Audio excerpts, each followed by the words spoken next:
ए माई सुनी ना निमिए के दाढ़ी में झुलवा लगैनी तो झूल गईनी काहे कोई हो काहे कोई पसंद रहुलवा गेंदा के फूल गईनी काहे कोई पसंद रहुलवा गेंदा के फूल गईनी गेंदा के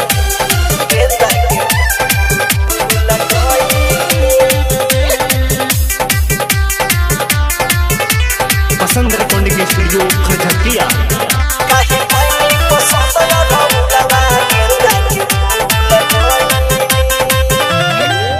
बेली चमेली फुलवा मनवो न भावे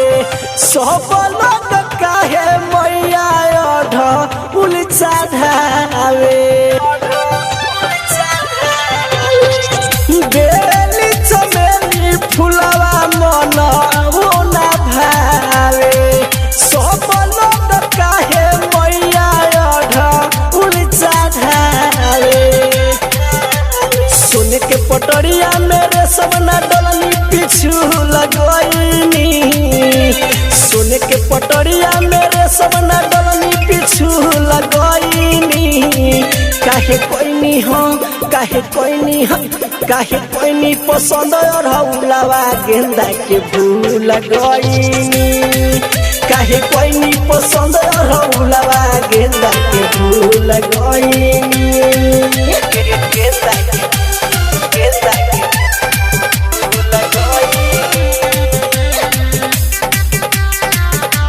Mixed by Nandlal Rasia.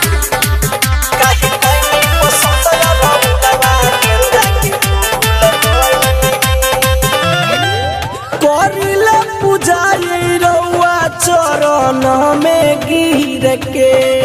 Ranu भोजपुरिया के बदली तकदीर के करिला पुजारी रउआ चरण में गिर के आशिक छत्तीस राजा के बदली तकदीर के हाँ मालिन के बगिया से रौरे पसंद के फूल लईनी मालिन के बगिया से रौरे पसंद के फूल लईनी काहे कोई नहीं पसंद रहुलवा गेंदा के फूल गईनी काहे कोई नहीं पसंद रहुलवा गेंदा के फूल गईनी